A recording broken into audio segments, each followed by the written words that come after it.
ವಾಕ್ಯವನ್ನು ಓದೋಣ. ಆ ವಾಕ್ಯದಲ್ಲಿ ನೋಡಿ, ಅಲ್ಲಿ 3ನೇ ವಾಕ್ಯದಲ್ಲಿ, ಅದು 7ನೇ ವಾಕ್ಯ, ಅದನ್ನು ಓದಬೇಕಾಗಿ ಹೇಳ್ತೀನಿ. ಒಬ್ಬರೇ 7ನೇ ವಾಕ್ಯ. ಮೊದಲನೇದು ನಮ್ಮೆಲ್ಲರಿಗೂ ಗೊತ್ತಿರಿದ ಹಾಗೆ ದೇವರು ಜೆರುಬ್ಬಾಬೆಲ್ಗೆ ಏನಂದ್ರು? ಧೈರ್ಯವಾಗಿರು. ಎಲ್ಲರೂ ಹೇಳಿ ಧೈರ್ಯವಾಗಿರು. ಜೋರಾಗಿ ಹೇಳಿ ಧೈರ್ಯವಾಗಿರು. ನಮ್ಮ ಪಕ್ಕದಲ್ಲಿರೋರನ್ನ ನೋಡಿ ಹೇಳಿ ಧೈರ್ಯವಾಗಿರು ಅಂತ ಹೇಳಿ. ಒಂದು ಬೆನ್ನು ತಟ್ಟು ಬಿಟ್ಟು ಹೇಳಿ ಧೈರ್ಯವಾಗಿರು ಅಂತ. ಧೈರ್ಯವಾಗಿರು, ಮನೆಯವರು ಸರಿಯಾಯಿದ್ದಾರೆ. ಧೈರ್ಯವಾಗಿರು, ನಿನ್ನ ಸಾಲ ತೀರುತ್ತೆ. ಧೈರ್ಯವಾಗಿರು, ನಿನ್ನ ಕಾಯಿಲೆಗಳನ್ನು ದೇವರು ವಾಸಿ ಮಾಡ್ತಾನೆ. ಧೈರ್ಯವಾಗಿರು, ನಿನ್ನ ಮನೆಯಲ್ಲಿ ಒಂದು ಮದುವೆ ನಡೆಯುತ್ತೆ. ಧೈರ್ಯವಾಗಿರು, ನಿನ್ನ ಮನೆಯಲ್ಲಿ ಒಂದು ತೊಟ್ಟಲನ್ನ ತೂಗಿಸಾಡಕ್ಕೆ ದೇವರು ಮಾಡ್ತಾನೆ. ಧೈರ್ಯವಾಗಿರು, ನಿನ್ನ ಮನೆಯಲ್ಲಿ ಒಂದು ನೇಮಿಂಗ್ ಸೆರೆಮನಿನ ದೇವರು ಮಾಡ್ತಾನೆ. ಧೈರ್ಯವಾಗಿರು, ನಿನ್ನ ಮನೆಯಲ್ಲಿ ಒಂದು ಥ್ಯಾಂಕ್ಸ್ ಗಿವಿಂಗ್ ಮಾಡ್ತಾನೆ. ಧೈರ್ಯವಾಗಿರು, ನೀನು ಕಳ್ಕೊಂಡಿದ್ದ ಮನೆಗಿಂತ ಒಂದು ಒಳ್ಳೆಯ ಮನೆಗೆ ಗೃಹ ಪ್ರವೇಶ ಮಾಡಿಸಕ್ಕೆ ದೇವರು ನಿನ್ನನ್ನು ನಿಲ್ಲಿಸ್ತಾನೆ. ಧೈರ್ಯವಾಗಿರು, ನೀನು ಯಾವ ಬೀದಿಯಲ್ಲಿ ಅವಮಾನ ಪಟ್ಟು ಅದೇ ಬೀದಿಯಲ್ಲಿ ನಿನ್ನ ತಲೆ ಎತ್ತಿ ನಡೆಯಕ್ಕೆ ದೇವರು ಮಾಡ್ತಾನೆ. ಕೊಟ್ಟ ಮಾತನ್ನ ಮೀರುವ ದೇವರಲ್ಲ ಪ್ರಿಯರೇ. ಕೊಟ್ಟ ಮಾತನ್ನು ಕೊನೆಯ ತನಕನು ಸಂದದಿ ಆಗಿ ನೆರವೇರಿಸೋ ದೇವರಾಗಿದ್ದಾನೆ. ಅಬ್ರಹಾಂ ತಂದೆಗೆ ಒಂದು ಮಾತು ಹೇಳಿದ್ರು, ನಿನ್ನ ಸಂದದಿನ ಆಕಾಶದಲ್ಲಿರುವ ನಕ್ಷತ್ರ ಹಾಗೆಯೋ ಸಮುದ್ರದ ತೀರದಲ್ಲಿರುವ ಮರಳ ಹಾಗೆ ನಾನು ಆಶೀರ್ವದಿಸ್ತೀನಿ ಅಂತ. ಅಬ್ರಹಾಂ ತಂದೆ ಸತ್ತೋದ್ರು ಅಂದ್ಬಿಟ್ಟೆ ಇನ್ನೇನು ಕೊಟ್ಟಿದ್ದು ವಾಗ್ದಾನ ಪಡ್ಕೊಳ್ಳಕ್ಕೆ ಆ ವ್ಯಕ್ತಿನೇ ಇಲ್ವಲ್ಲ, ಪರವಾಗಿಲ್ಲ ಬಿಡು, ಮಣ್ಣಿನ ಮಣ್ಣು ಹಾಕ್ಬಿಡ ಅಂತ ಸಿಂಹಾಸನದ ಮೇಲೆ ಸುಮ್ಮನೆ ಕುಂತ್ಕೊಂಡು ದೇವರು ನೋಡ್ತಾ ಇರಲಿಲ್ಲ. ಅಬ್ರಹಾಂ ತಂದೆ ಸತ್ತೋದ್ರುವೆ, ಈಸಾಕು ಸತ್ತೋದ್ರುವೆ, ಯಾಕೋಬು ಸತ್ತೋದ್ರುವೆ, 2025ನೇ ಇಸ್ವಿನಲ್ಲಿ ಈ ಒಂದು ಹಾಲೊಳಗಡೆ ಕುಂತಿರೋ ನಿಮ್ಮಗಳ ಬಾಯಲ್ಲಿ ಇಸ್ರಾಯೇಲ್ ದೇಶ ಅನ್ನೋದು ಒಂದು ಇದೆ ಅಂತ ಎಷ್ಟೋ ಸಂದದಿ ತಲೆಮಾರಾಗಿ ಮಾರಿ ಬಂದಂತ ನಮ್ಮ ಕಣ್ಣೆದುರುಗಡೆ ದೇವರು ಇವತ್ತು ನಿಲ್ಲಿಸಿ ಮಡಗಿದ್ದಾನೆ ಅಂದ್ರೆ ನಿನ್ನೆ ಇವತ್ತು ನಾಳೆ ಎಂದೆಂದಿಗೂ ಬದಲಾಗದ ದೇವರಾಗಿದ್ದಾನೆ. Is un unchanging yesterday, today and forever. ನಿನ್ನೆ ಇವತ್ತು ನಾಳೆ ಎಂದೆಂದಿಗೂ. ಆ ವಾಕ್ಯದಲ್ಲಿ ಒಂದು ಕೊನೆಯದ ಒಂದು ಮಹಿಮೆ ಒಂದು ನೋಡ್ತೀರಾ ಪ್ರಿಯರೇ. ಆ ದೇವರ ವಾಕ್ಯ ನಿಮ್ಮ ಮೇಲೆ ಮಾತಾಡ್ತಾ ಪ್ರತಿಯೊಂದು ದೇವರು ಏನು ಮಾಡ್ತಾರಂತೆ, ಕೊನೆ ಕಾಲದಲ್ಲಿ ನಿಮ್ಗೆ ಗೊತ್ತಾ ಎಷ್ಟು ಜನಕ್ಕೆ ಒಂದು ಉಜ್ಜೀವನ, ಒಂದು ಶೇಕಿಂಗ್ ಬಂದೇ ಬರುತ್ತೆ ಅಂತ ನಂಬ್ತೀರಾ? ಅದರಲ್ಲಿ ಆ ವಾಕ್ಯದಲ್ಲಿ 9ನೇ ವಾಕ್ಯ ಓದುವಾಗ ಅಲ್ಲೇನು I will shake the nations. ಆ ವಾಕ್ಯ ಕನ್ನಡದಲ್ಲಿ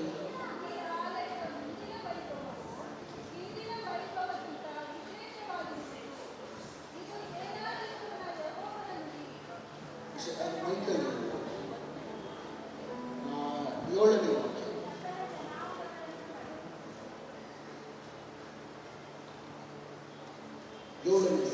ಸಕಲ ಜನಾಂಗಗಳನ್ನು ನಡುಗಿಸುವೆನು, ಆಗ ಸಮಸ್ತ ಜನಾಂಗಗಳ ಇಷ್ಟ ವಸ್ತುಗಳು ಬಂದು ಒದಗಲು ಆ ಆಲಯವನ್ನು ವೈಭವದಿಂದ ತುಂಬಿಸುವೆನು. ಸಕಲ ದೇಶಗಳು ಜನಾಂಗಗಳನ್ನ ನಡುಗಿಸುವೆ. ನನ್ನ ಕೈಯಲ್ಲಿ ಇಲ್ಲಿ ನಿಂತು ನಾನು ಒಂದೇ ಒಂದು ನಡುಗಿಸ್ಬೋದು, ಅಂದರೆ ಶೇಕ್ ಮಾಡ್ಬೋದು, ಅಂದರೆ ಇದು ಫುಲ್ ಫಿಟ್ ಅಲ್ಲ, ಇದಷ್ಟೇ. ಇದನ್ನೇನು ವೆಯ್ಟಾಗಿ ಎತ್ತಿದ್ರೆ ಇದನ್ನೊಂದು ಶೇಕ್ ಮಾಡ್ಬೋದು. ಇಲ್ಲ ಇಲ್ಲಿರೋ ಒಂದು 2-3 ಜನನ ಹಿಡ್ಕೊಂಡು ಹಿಂಗೆ ಶೇಕ್ ಮಾಡಿದ್ರೆ ನಿಮ್ಮನ್ನು ಶೇಕ್ ಮಾಡ್ಬೋದು ಅಷ್ಟೇ. ಒಂದ್ಸತಿ ಪಕ್ಕದಲ್ಲಿರೋರನ್ನ ಶೇಕ್ ಮಾಡಿ, ಒಂದ್ಸತಿ ಶೇಕ್ ಮಾಡಿದ್ರೆ ಎಲ್ಲ ಸ್ಟ್ರೈಟಾಗಿ ನಿದ್ರೆ ಮಾಡಿದ್ದಾರೆ ಅನ್ಸುತ್ತೆ. ಒಂದು ಸತಿ ಶೇಕ್ ಮಾಡ್ಬೋದು. God is telling how many of you shake. ನಾನು ಹೇಳುವಾಗ ಎಷ್ಟು ಜನ ಶೇಕ್ ಮಾಡಿದೆ ಕೈ ಎತ್ತಿ. ನಿಮ್ಮೆಲ್ಲರ ಮೇಲೆ ಪ್ರವಾದಿಸ್ತಾ ಇದ್ದೀನಿ, like you shake your neighbour. ನೀವು ಯಾರ್ಯಾರು ಅವ್ರನ್ನ ಶೇಕ್ ಮಾಡಿದ್ರು ಅದೇ ರೀತಿಯಲ್ಲಿ ಪ್ರವಾದನೆ ಮಾತಾಡ್ತಾ ಇದ್ದೀನಿ. ಇವತ್ತಿಂದ ನಿಮ್ಮ ಬೆಟ್ಟಗಳನ್ನೆಲ್ಲ, ನಿಮ್ಮ ಜೀವನದ ಮೇಲಿರುವ ಸಮಸ್ಯೆಗಳನ್ನ let God shake it out ಅಂತ. Let the Lord shake it out. ದೇವರು ಅದನ್ನು ಅಡಗಿಸಿಕೊಳ್ಳಿ. ಇವತ್ತು ಹೇಳ್ತಾ ಇದ್ದೀನಿ, ನಿಮ್ಮ ಕಾಯಿಲೆಗಳನ್ನು ನಿಮ್ಮ ಕುಟುಂಬದಿಂದ ದೇವರು ಶೇಕ್ ಮಾಡಿ ತೆಗೆದಾರೆ. Everybody we are not just a simple listeners. ಸುಮ್ಮನೆ ಕೇಳಿಕೊಂಡು ಸಾಧಾರಣವಾದ ಜೀವನ ಮಾಡಕ್ಕೆ ನಾವಿಲ್ಲಿ ಬಂದಿಲ್ಲ. ನಾವು ಶೇಕ್ ಆಗಿ ನಮ್ಮ ಪಕ್ಕದಲ್ಲಿ ಮಾತ್ರ ಅಲ್ಲ, ನಮ್ಮ ಏರಿಯಾ ಅಲ್ಲ, ಇಡೀ ನಮ್ಮ ದೇಶ ಮಾತ್ರ ಅಲ್ಲ, ನಮ್ಮ ಪ್ರಪಂಚನೇ ಅಲ್ಲಾಡಿಸಲು, ಕದಲಿಸಲು, ಹೊಸ ಒಡಂಬಡಿಕೆ. ಈಗೋ the nations has come. ನಿಮ್ಮನ್ನ ನೋಡುವಾಗ ಎರಡು ಸಾರಿ ಇನ್ನು ಮುಂದೆ ಯೋಚನೆ ಮಾಡಬೇಕು. ನಿಮ್ಮ ವಿರೋಧವಾಗಿ ಮಾತಾಡಕ್ಕೂ ನಿಮಗೆ ವಿರೋಧವಾಗಿ ಕೈ ಎತ್ತಕ್ಕೂ ಪ್ರಿಯರೇ, ಯೇಸು ನಾಮದಲ್ಲಿ ಹೇಳ್ತಾ ಇದ್ದೀನಿ, ನೀವು ಅಷ್ಟು ಜನವೇ ದೇವರ ಮಹಿಮೆಯನ್ನ ಕಾಣ್ತೀರಾ, ಖಂಡಿತವಾಗಿ ಕಾಣ್ತೀರಾ. ನೀವು ಸಾಯ ಮುಂಚೆ ಕಾಣ್ತೀರಾ, ಇವತ್ತೇ ಕಾಣ್ತೀರಾ, ನೀವು ನಾಳೆ ನೋಡ್ತೀರಾ, ಸದಾ ಕಾಲವು ದೇವರ ಮಹಿಮೆಯ ಕೆಳಗಡೆ ನಿಲ್ತೀರಾ. ಮಾತಾಡ್ತಾ ಇರೋ ದೇವರು ಕಣ್ಣು ಮೂಗು ಕಿವಿ ಬಾಯೆಲ್ಲ ಇದ್ದು ಕೇಳದೆ ಇರೋ ದೇವರಲ್ಲ.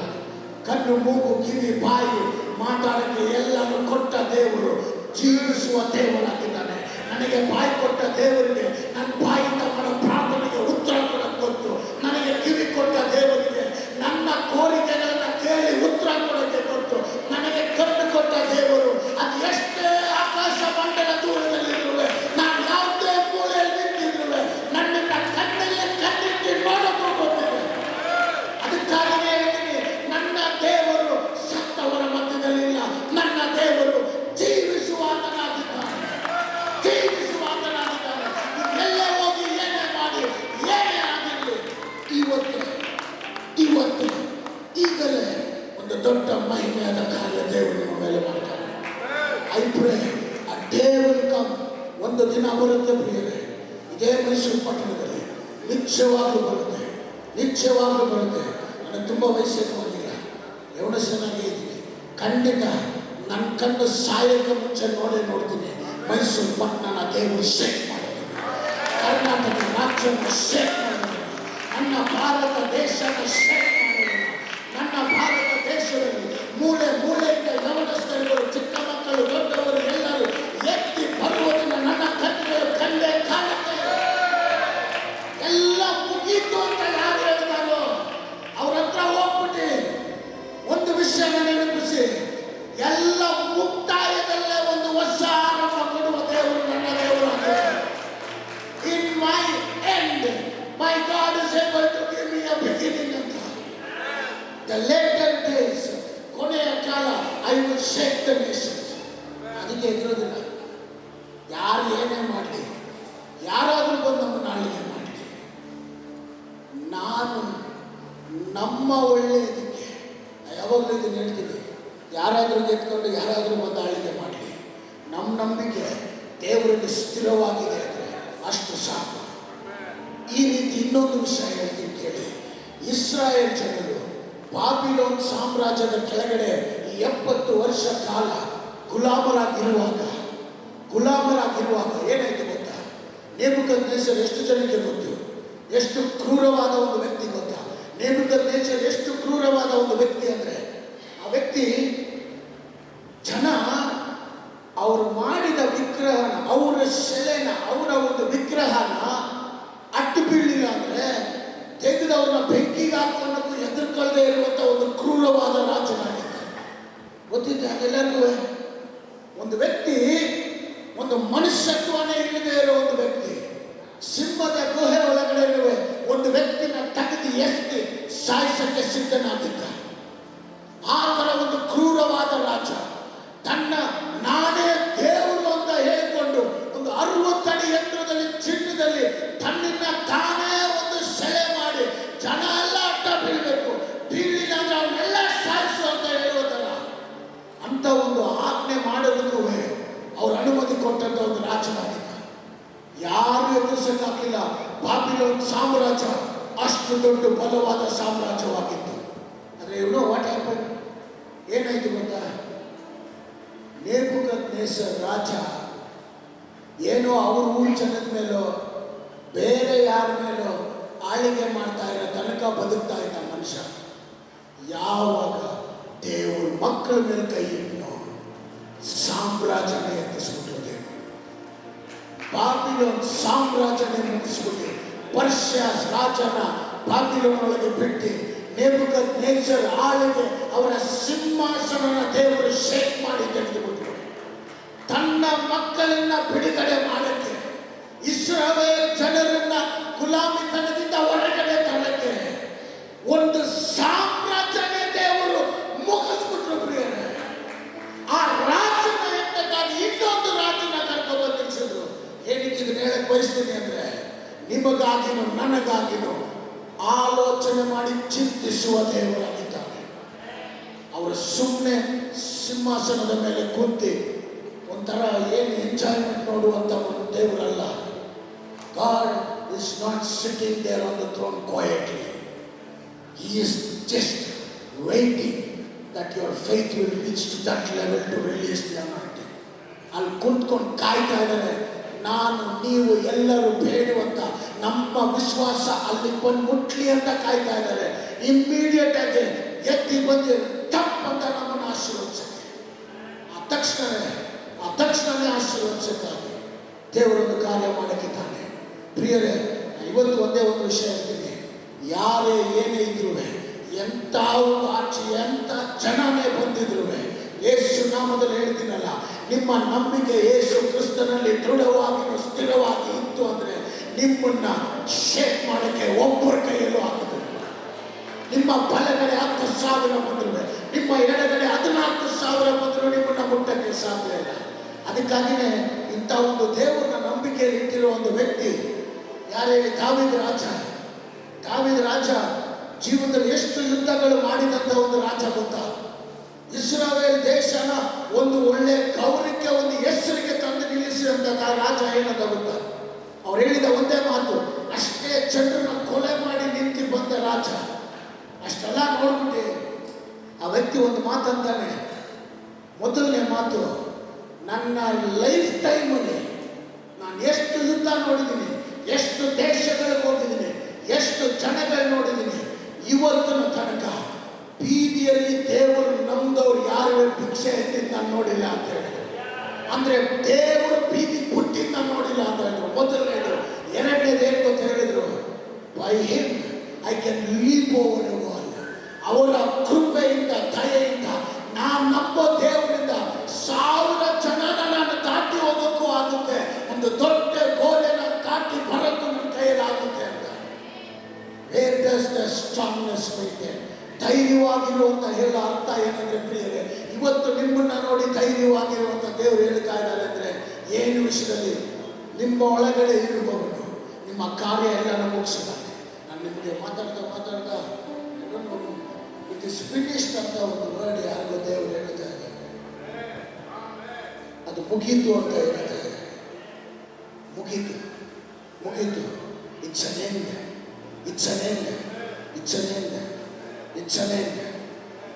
No more losses, no more confusion. ಯೇಸು ನಾಮದಲ್ಲಿ ನಿಮ್ಮ ಎಲ್ಲರಿಗೆ ವಿರೋಧವಾಗಿ ನಿಮ್ಮ ಅದ್ಭುತಗಳಿಗೆ ತಡೆಯಾಗಿ ನಿಂತಿರುವ ಎಲ್ಲ ದುರಾತ್ಮನ ಕಾರ್ಯಗಳು ಯೇಸು ನಾಮದಲ್ಲಿ ಲಯವಾಗಿ ಈಗಲೇ ನೀವು ಕೇಳ್ತಾ ಇರುವಾಗ ಈ ಸ್ವರ ಯಾಕೆ ಕಿವಿಯೊಳಗೆ ಬರ್ತಾ ಇದೆಯೋ, ಎಲ್ಲ ದರಿದ್ರಗಳು, ಎಲ್ಲ ದುರಾತ್ಮನ ಕಾರ್ಯಗಳು, ತಡೆಯಾದಂಥ ವಿಷಯಗಳು ಎಲ್ಲವೂ ನಿಮ್ಮ ಮನೆಯ ಒಂದು ಐಶ್ವರ್ಯ ಆಶೀರ್ವಾದಕ್ಕೆ ತಡೆಯಾಗಿ ನಿಂತಿರುವುದು. ನಿಮ್ಮ ಒಂದು ಸೇವೆ ಆಗಲಿ, ನಿಮ್ಮ ಎಲ್ಲ ಕಾರ್ಯಕ್ಕೆ, ನಿಮ್ಮ ಬೆಳವಣಿಗೆಗೆ ತಡೆಯಾಗಿ ನಿಂತಿರುವಂಥ ರೋಗಗಳಾಗಲಿ, ಕಾಯಿಲೆಗಳಾಗಲಿ ಎಲ್ಲವನ್ನು ಲಯವಾಗಲಿ ಅಂತ ಹೇಳ್ತಾರೆ. Right away God will definitely shake the nation. ಈಗ ನಮಗೆ ನಾವು ನೋಡ್ತಾ ಇರುವ ಈ ಗವರ್ಮೆಂಟ್ ಇನ್ನೂ ಒಂದು ಸ್ವಲ್ಪ ದಿನದಲ್ಲಿ ಶೇಕ್ ಆಗುತ್ತೆ. ಅದು ನಮ್ಮ ಭಾರತ ದೇಶದಲ್ಲಿ ನಡೆಯಲಿದೆ. ನನಗೆ ಈ ವಿಷಯನ ದೇವರು 1.5 ವರ್ಷ ಹಿಂದೆನೇ ದೇವರು ಹೇಳಿಬಿಟ್ಟಿದ್ರು. ಈ 3rd ಟರ್ಮ್ಗೆ ಬರುವಾಗ, 3ನೇ ಸತಿ ಬರುವಾಗ ದೇವರು ಒಂದು ವಿಷಯ ಹೇಳಿದ್ರು, 5 ವರ್ಷನ ನಮ್ಮ ಸೆಂಟ್ರಲ್ ಗವರ್ಮೆಂಟ್ ಮುಗಿಸೋದಿಲ್ಲ. ಎಲ್ಲ ಮನೆಯಾಗಿ ಜನರಿಗೆ ಮಾಡಿದಂಥ ಅಷ್ಟೊಂದು ಮೋಸಗಳು ಎಲ್ಲವೂ ಹೊರಗಡೆ ಬರುತ್ತೆ. ಅದು ಇದೇ ವರ್ಷ ಹೊರಗಡೆ ಬರುತ್ತೆ. ದೇವರು ಏನು ಹೇಳ್ತಾ ಇದ್ದಾರೆ ಗೊತ್ತಾ? ಯಾರು ಸಿಂಹಾಸನದಲ್ಲಿ ಕೂತ್ಕೊಂಡು ನನ್ನ ಮಕ್ಕಳ ಮೇಲೆ ಇಷ್ಟ ಬಂದಂಗೆ ಅವರಿಗೆ ಎಲ್ಲ ಕಾರ್ಯಗಳನ್ನು, ಕೆಡುಕುಗಳನ್ನು ಆಲೋಚಿಸುವಂತ ಒಂದು ರಾಜನ ನಾನು ಯಾವತ್ತೂ ಬಿಡುವುದಿಲ್ಲ ಅಂತ ದೇವರು ಹೇಳ್ತಾರೆ. Nobody will stay. One who goes up against us. ನಮಗೆ ವಿರೋಧವಾಗಿ ಎದ್ದೇಳುವವರು ಯಾರೇ ಆಗಿದ್ರು ಪ್ರಿಯರೇ, ಬಾಬಿಲೋನ್ ಸಾಮ್ರಾಜ್ಯನೇ ದೇವರು ನಡಗಿಸಿದರು. ಕೊನೆಯದಾಗಿ ಒಂದು ವಾಕ್ಯನ ಹೇಳ್ತಾ ನಾನು ಮುಗಿಸ್ತೀನಿ. The last days glory. ಅಲ್ಲಿ ನೋಡಿ, ಅದು ಆ ದೇವಾಲಯನ ಕಟ್ಟಿ ಮುಗಿಸಿದ ತಕ್ಷಣ 9ನೇ ವಾಕ್ಯ ಒಂದು ಸಾರಿ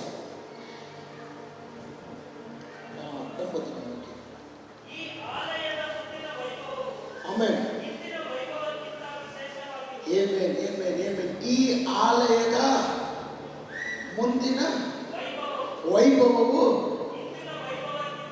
ಇಂದಿನ ವೈಭವಕ್ಕಿಂತ ವಿಶೇಷವಾಗಿರುವುದು. ಏನು ಗೊತ್ತಾ ಅದನ್ನರ್ಥ? ಅದು ದೇವರು ಲಿಟ್ರಲ್ ಆಗಿ ಬಂದು ಎರಡನೇ ಬಾರಿ ದೇವಾಲಯ, ನಾ ಹೇಳಿದೆ ಗೊತ್ತಾ, ಬಾಬಿಲೋನ್ ರಾಜ ಬಂದು ದೇವಾಲಯನ ಮುರಿದುಬಿಟ್ಟು ಹೊರಟೋದ್ರು ಅಂತ, ಮುರಿದು ಹಾಕ್ಬಿಟ್ರು ಅಂತ. ಎರಡನೇ ಬಾರಿ ಇಸ್ರಾಯೇಲ್ ಪಟ್ಟಣದಲ್ಲಿ, ಆ ದೇಶದಲ್ಲಿ ದೇವಾಲಯ ಕಟ್ಟಲ್ಪಡ್ತು. ಆ ದೇವಾಲಯ ಮತ್ತೆ ಎಸ್ರಾ, ನೆಹೆಮಿಯ, ಜೆರುಬ್ಬಾಬೆಲ್ ಮೂಲಕವಾಗಿ ಕಟ್ಟಲ್ಪಡ್ತು. ಈ 3 ಜನ ವ್ಯಕ್ತಿಗಳ ಮೂಲಕವಾಗಿ ಕಟ್ಟಲ್ಪಡ್ತು. ದೇವರು ಒಂದು ವಿಷಯ ಹೇಳಿದ್ರು, ನನ್ನ ಮಕ್ಕಳನ್ನು ಮುಟ್ಟಿದ್ರೆ ಬಿಡದೆ ಇರೋ ದೇವರು ನಾನು. ನನ್ನ ಮಹಿಮೆ ಇಳಿದು ಬರುವ ಸ್ಥಳ ನನ್ನ ಆಲಯ. ಆ ಆಲಯದ ಮೇಲೆ ಕೈ ಇಟ್ಟವನಂತೂ ಖಂಡಿತ ಬಿಡುವುದ ದೇವರಲ್ಲ, ಖಂಡಿತ ಬಿಡುವ ದೇವರಲ್ಲ. ಅದಕ್ಕಾಗಿಯೇ ದೇವರು ಹೇಳ್ತಾರೆ, ಒಂದು ಪಾಪಿಯಾದ ರಾಜ ಬಂದು ಆ ದೇವಾಲಯನ ಕೈ ಇಟ್ಟು ಮುರಿಯಕ್ಕೆ ಶಕ್ತನಾಗಿದ್ರೆ ಮತ್ತೆ ದೇವರು ದೇವರ ಆಲಯನ ಕಟ್ಟಿ ಎಬ್ಬಿಸಿದ್ರು. Again the second temple was rebuild. ಅದರ ಮಹಿಮೆ ದೊಡ್ಡದಾಗಿತ್ತು. ಅದು ಹಳೆ ಒಡಂಬಡಿಕೆಗೆ, ಹೊಸ ಒಡಂಬಡಿಕೆಗೆ ಇಲ್ಲಿ ಬಂದು ಕುಂತಿರೋ ಪ್ರತಿಯೊಬ್ಬರು ದೇವರ ಆಲಯವಾಗಿದ್ದೀರ, ಪ್ರತಿಯೊಬ್ಬರು ದೇವರ ಆಲಯವಾಗಿದ್ದೀರ. ಅಲ್ಲಿರುವಂತಹ ಕಲ್ಲಿನ ಕಟ್ಟಡದಲ್ಲಿ ಕಟ್ಟಲ್ಪಟ್ಟಂತ ಆಲಯನ ಒಂದು ಮನುಷ್ಯ ಬಂದು ಮುರಿದಾಗ್ತ. ಆದರೆ ಇಲ್ಲಿರೋದುವಾಗ ನಿಮ್ಮ ಜೀವನದ ಮೇಲೆ ಒಂದು ವೇಳೆ ಒಂದು ಮನುಷ್ಯ ನಿಮ್ಮನ್ನ ಮುರಿದಾಕಿರ್ಬೋದು, ಒಂದು ವೇಳೆ ನಿಮ್ಮ ಕಾಯಿಲೆಗಳು ನಿಮ್ಮ ಶರೀರನ ಮುರಿದಿರ್ಬೋದು, ಒಂದು ವೇಳೆ ನಿಮಗೆ ಇತ್ತೀಚೆಗೆ ಆದಂಥ ಅವಮಾನಗಳು ನಿಮ್ಮನ್ನು ಮುರಿದಿರ್ಬೋದು, ಒಂದು ವೇಳೆ ದುರಾತ್ಮಗಳ ಒಂದು ಪೀಡಿತದಿಂದ ನೀವು ಮುರಿಯಲ್ಪಟ್ಟಿರ್ಬೋದು. ದೇವರೇನು ಗೊತ್ತ ಹೇಳ್ತಾರೆ ಪ್ರಿಯರೇ, ನಿಮ್ಮ ನಿನ್ನೆ ಆ ಕಾಲದಲ್ಲಿರುವ ಮಹಿಮೆಗಿಂತ ಇವಾಗ ದೇವರು ಬರುವ ದಿನಗಳಲ್ಲಿ ಇವತ್ತಿಂದ ದೇವರ ಆಲಯವಾಗಿ ನೀವಿದ್ದೀರಾ ಅಂತ ಹೇಳಿದ ಅಪೊಸ್ತಲ ಪೌಲನ ಮೂಲಕವಾಗಿ ಪ್ರತಿಯೊಬ್ಬರ ಮೇಲುವೆ ಈ ಕಾಲದಲ್ಲಿ, ಅವತ್ತು ಆಲಯದೊಳಗೆ ಯೇಸು ಸ್ವಾಮಿ ಇರಲಿಲ್ಲ, ಆಲಯದೊಳಗೆ ದೇವರ ಮಹಿಮೆ ಮಾತ್ರ ಇತ್ತು. ಆದರೆ ನಮ್ಮೊಳಗಡೆ ಎಷ್ಟು ಜನ ಯೇಸು ಸ್ವಾಮಿ ನಾಮದಲ್ಲಿ ನಂಬಿ ಬಂದಿದ್ದೀರೋ, ನಿಮ್ಮೊಳಗಡೆ ಯೇಸು ಸ್ವಾಮಿ ಅಲ್ಲಿ ಬರೀ ದೇವರ ಪ್ರಸನ್ನತೆ ಇತ್ತು. ಆದರೆ ಇದ್ರೊಳಗಡೆ ನನ್ನೊಳಗಡೆ ಯೇಸುವೇ ಇದ್ದಾನೆ ಪ್ರಿಯರೇ. ನಾ ಮಾಡಿರೋದಕ್ಕಿಂತ ಹೆಚ್ಚು ನೀವು ಮಾಡ್ತೀರಾ ಅಂತ ದೇವರು ಹೇಳಿದ್ರು. You are more than the conquerors ಅಂತ. ಅದಕ್ಕಾಗಿಯೇ ಮತ್ತೆ ಹೇಳ್ತಾ ಇದ್ದೀನಿ, ಧೈರ್ಯವಾಗಿರಿ, ಧೈರ್ಯವಾಗಿರಿ, ಧೈರ್ಯವಾಗಿರಿ.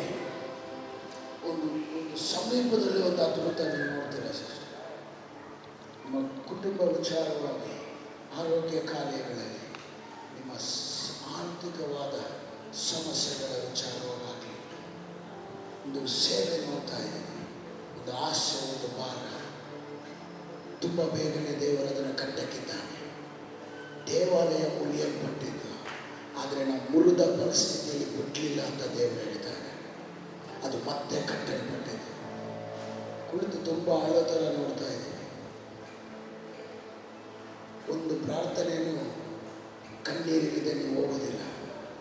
ದೇವರು ಇವತ್ತು ಹೇಳ್ತಾ ಇದ್ದಾರೆ, ನಿನ್ನ ಕುಟುಂಬ, ನಿನ್ನ ಮನೆಯನ್ನು ಕಟ್ಟುವೆ ಅಂತ.